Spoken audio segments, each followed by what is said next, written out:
This is the first time ever that I'm recording something while at the same time hearing what I'm saying through these little ears that I have in right now. It's pretty exciting because at the same time, it feels very weird to hear my own voice in my own ears again. Even though I'm very used to it, this is a whole new experience. Anyway, welcome to The Unfocused Leader. I am the unfocused leader. And this podcast is about the ideas that I have, the things that I see happening in the market, the challenges that I hear with my clients. And this is just a space that I created for myself to wonder out loud about these ideas. So it's on one hand, a bit of me talking about what I'm thinking about right now, but it's also kind of a personal journal to myself to listen back to, let's say in a few months, in a few years, just to see what were my thoughts back then. And in the meantime, I hope to inspire people or give them ideas or just to spark discussion as well. Because none of the things that I say I deem as the truth. It's just ideas that I have, things that I learned that I want to share in hoping that it will inspire other people, or it might just open a discussion, and that discussion could also be with me. So that's fun, I guess. Anyway, today I'm a bit ill. My nose is, I think it's clogged. Is that how you say it in English? Because of course I'm a Dutch speaker originally, and most of my content is in Dutch. However, I'm now experimenting with doing it in English just to see if it changes my energy, if it changes the way that I'm speaking, if it changes the way that I'm expressing my thoughts. Because a few months back, or it could be a few years back as well, I learned that if you speak in another language, you start thinking in another way. And I think it allows you to think a bit slower because you have to translate everything. So in that way, it's just a fun little experiment to see, does the way that I speak change if I change the language that I'm speaking in? That was a pretty rough sentence. So yeah, I'm a bit ill. I was supposed to be back from a little trip to Barcelona last Sunday, but then apparently a international partner in aviation got hacked, and that had me grounded in Barcelona, where rain started pouring from the sky. It was 32 degrees in Celsius the days before, and all of a sudden it dropped down to 12, being very wet, being still in a hotel with air conditioning, so that got to my health. So I'm not in the best of places today, but on the other hand, are you ever in the best of places? So I just decided to start recording anyway, because I'm feeling pretty high energy today. And this is also a little side thought. Of course, most of the people that know me personally know that I have ADHD. I was going to say struggle with ADHD, but I'm past the point of struggling, I think. I just accepted it. But I am still trying out a new medication for it. And even though it really helps channeling my inner chaos, it also suppresses my creativity a bit. And the last episode I recorded, I did take my medication, and I really felt it while having the podcast or while recording the episode. I really noticed how it disallowed me to start thinking in a creative way, which is basically what you need to record a podcast. So today I'm not on that medication, and yeah, that's also a little experiment. So that's a lot of preface before we can actually start talking about what we're going to be talking about today. But I wanted to share that personal intro as well. So I'm feeling a bit ill, just experimenting with doing stuff with or without my medication, and also not feeling like a drug addict when I'm doing it. But I think that's going to be a whole other episode of me talking about ADHD, how my journey was, how medication has helped me or it hasn't helped me. But that's going to be a completely different episode. Today, I really want to talk about founders in businesses, because what I do most with my own company, which is called Promotors, is helping managing teams that can be founder teams within startups or scale-ups, could also be management teams in bigger companies. It's always about managers, about leaders. But what I see with founders, and mostly founders in growing companies, is that they struggle with growing the business. And growing the business is usually taken as this variety of challenges. Could be anything. Could be my processes are not working. We're not getting in enough clients. We struggle with our financial model. We struggle with this. We struggle with that. And during the phase of growth, or at least during those certain growth phases where I'm going to go to the next level within my company, I see a lot of founders struggle with what's my role supposed to be, or what should I be focusing on right now? And I think for Commodore, at least, we can divide our customers really within these startup scale-ups, so companies aggressively growing. And then there is the larger companies. Those are not struggling with growth anymore, but really with having things land. I think that's the two big segments that I can divide it into. But what I see with these companies that want to grow aggressively, or that at least have growth in the back of their mind, is not knowing what should I be focusing on first. What's the first thing that I'm supposed to be doing? What's this first challenge that I want to tackle, or that I should tackle? Because what happens most is they lose themselves in operations, in operational work, in doing the actual things, and that disallows them to think about what's the next thing that I should be doing.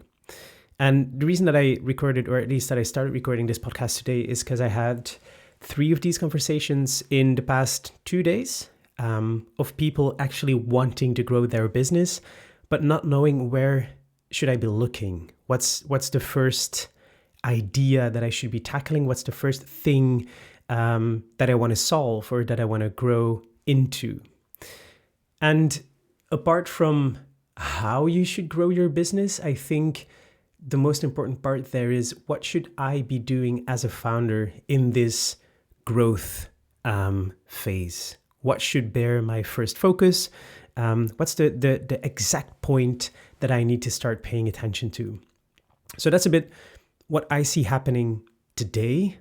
And it's also a big thing that I recognize from my own growth story. So a little background on that one. I started off, I think 12 years ago in festivals. I feel like I have told this story many, many times, but so 12 years ago, I started in festivals. I was working for the biggest festivals in Europe, and I realized while still being a student that I could probably make a business out of it. So that's what I did. I got off school. I started freelancing for these festivals. And I think after about 1 year of doing this full time, I realized that the festivals themselves were not going to be enough, because it's a very seasonal thing. You start working in May and the festival season ends in September. So in this period, you work about 7 out of 7 days and in between 12 to 18 hours per day. So that's a crazy period, which is nice because you make enough revenue for the rest of the year, but also you have nothing to do from October until April, right? Except sales, of course.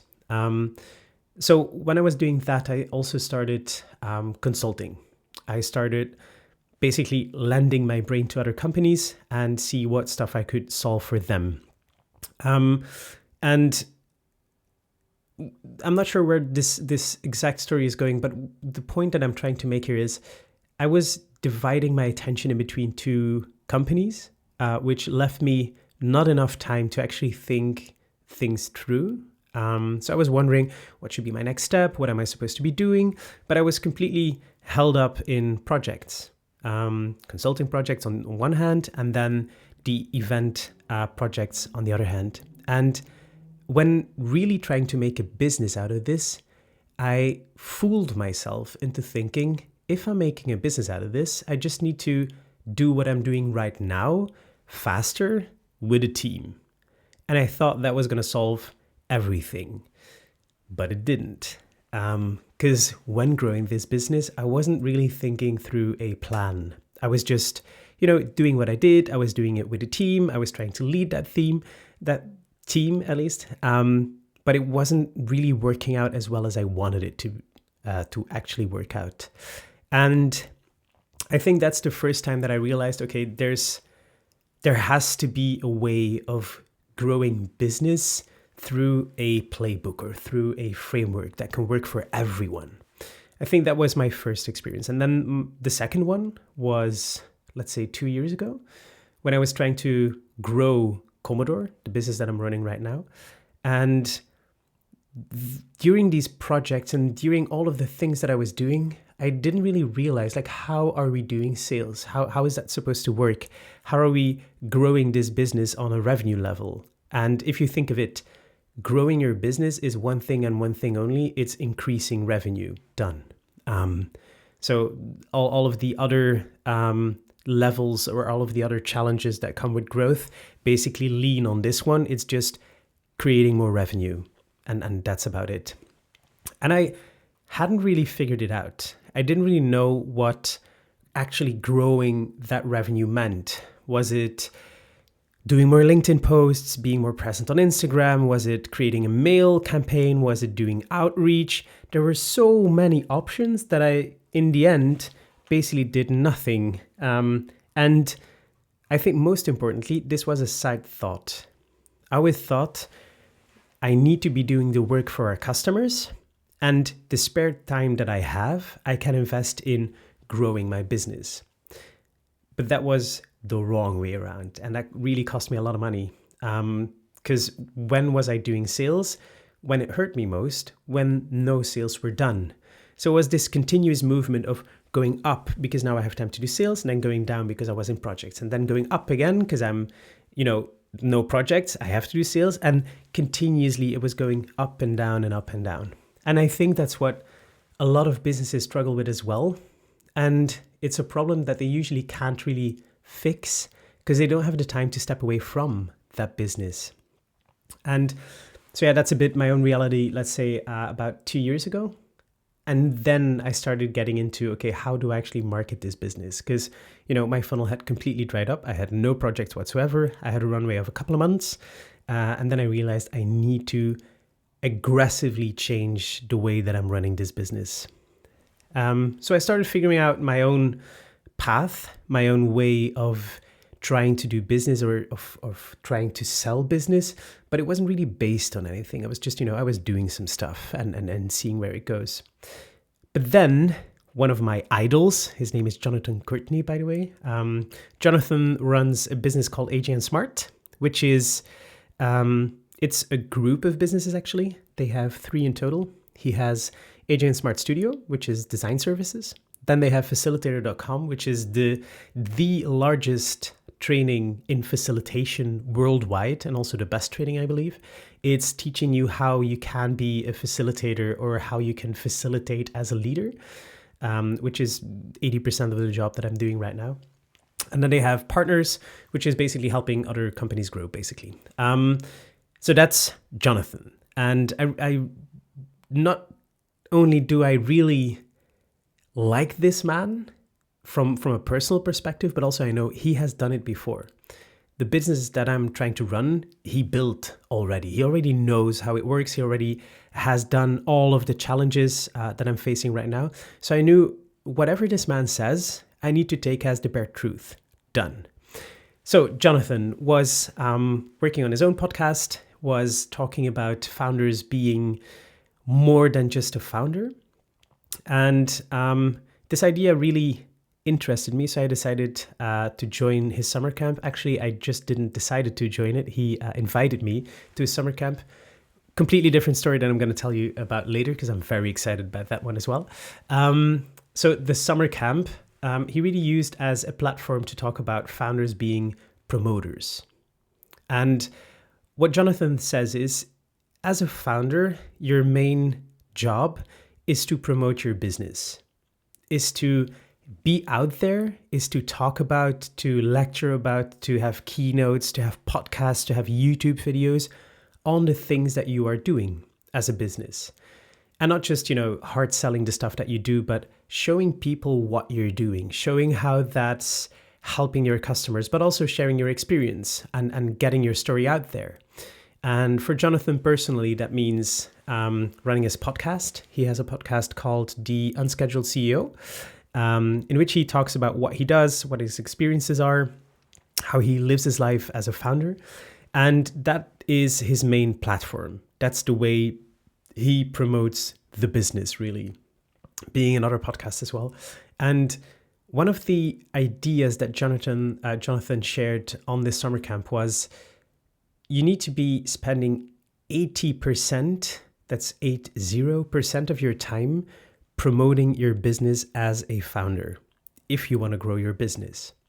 So if the first idea that comes to mind is I can't spend 80% of my time on promoting my business, then you're probably not going to grow. And then probably you're a bit more in the operational side of the business, right? And I think the reason why this idea spoke to me most was because I had just done a calculation and I realized, shit, I'm spending 80% of my time only on promoting my business. That's a lot of time I'm doing the promotion stuff. That's probably not good. However, Jonathan said, no, that's the actual point, right? Anyway, this is the idea that Jonathan shared. So now I'm going to jump into what I made of it myself. And this really came to me when I was in a podcast myself as a guest, not as the host or like the main speaker. And I was asked a question about how do you grow your business? How does that really work? How do smaller companies allow themselves to grow? And I was trying to think of a model that explained this idea. And the only thing that I could think of is in a business, you only have two things to do that are business critical. Part one is promoting the business, is making sure that people know you exist and that they can buy from you. And the other thing is the work, the operations, the actually delivering the product or the services. That's the only two major things. And all of the rest you can hand out to other people or are less business critical. And of course, you need to do finances, you need to do payroll, you need to do admin work. But all of those really depend on the first two being creating revenue and creating the actual service/product, right? And what I see a lot of founders doing right now is trying to do both, trying to really be very operationally active or be very promotional.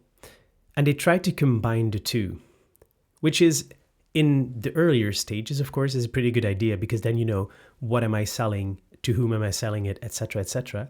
However, at a certain stage, it's just too much. You can't take it to do both of those things. So the main idea that I wanted to share today was when you think of yourself as a founder or as a partner in this business, where do you want to see yourself? Is it the expert doing the work for the customer, or is it the promoter? And if you want to move into the promoter, what kind of promoter do you want to be? Is it someone that takes stages, that talks about their service, that talks about the solution that they have? Or is it creating content on Instagram or on YouTube, on so many things that you could do as a founder to promote your business? And of course, this is about focus. So it's about making choices as well. And to me, the first choice to be made is, who do I want to be as a founder?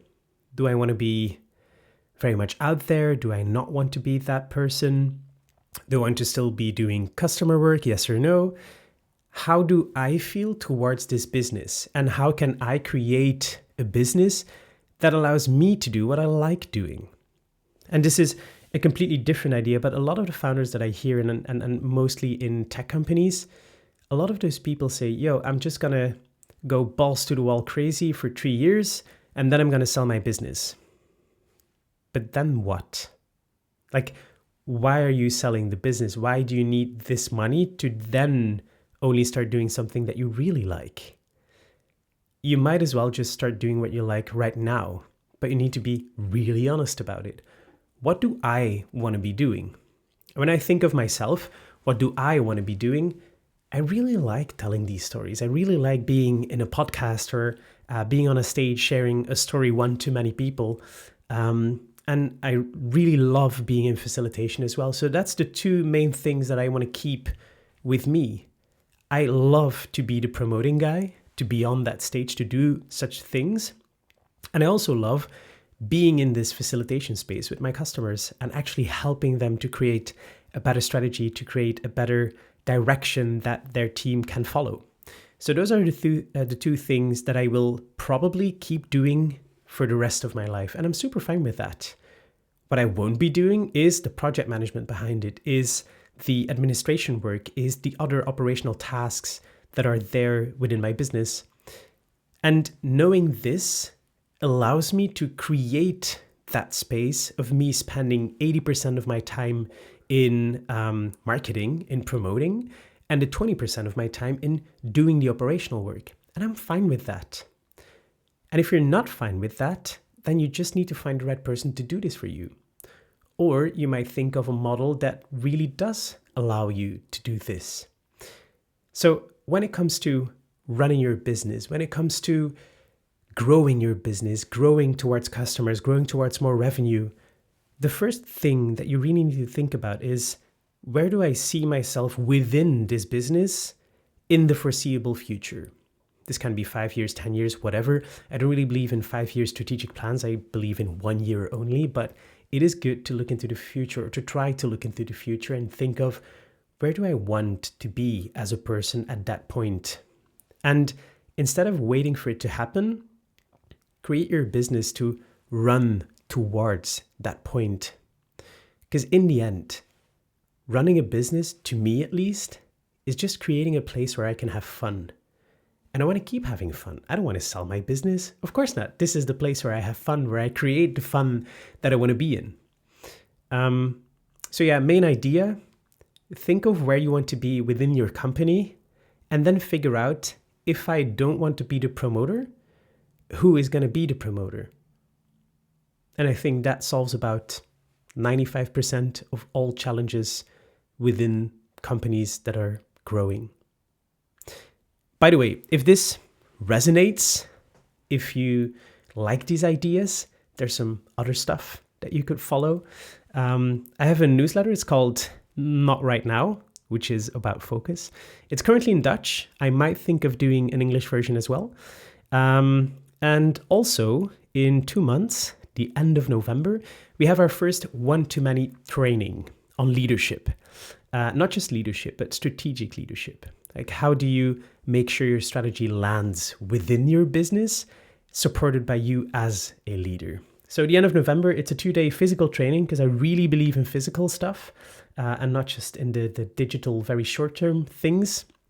If you want to get some more information, I'll probably put the link in the show notes, and I'll put the link in the show notes so you can visit that page. Should you have any topics that you want me to talk about, by the way, because of course this is not just about sharing my own ideas, but I always want to know what's living with other people, because it might just connect with some ideas that I have. If there's things that you want to hear more about, let me know in the comments, because I'm really wondering on what's playing with other people, what's going through your mind, what is the main challenge that you really are facing right now. That's something that would very much interest me, and that I would love to have a little discussion on. Thanks for listening. And now is the awkward moment where I have to press this button. Bye.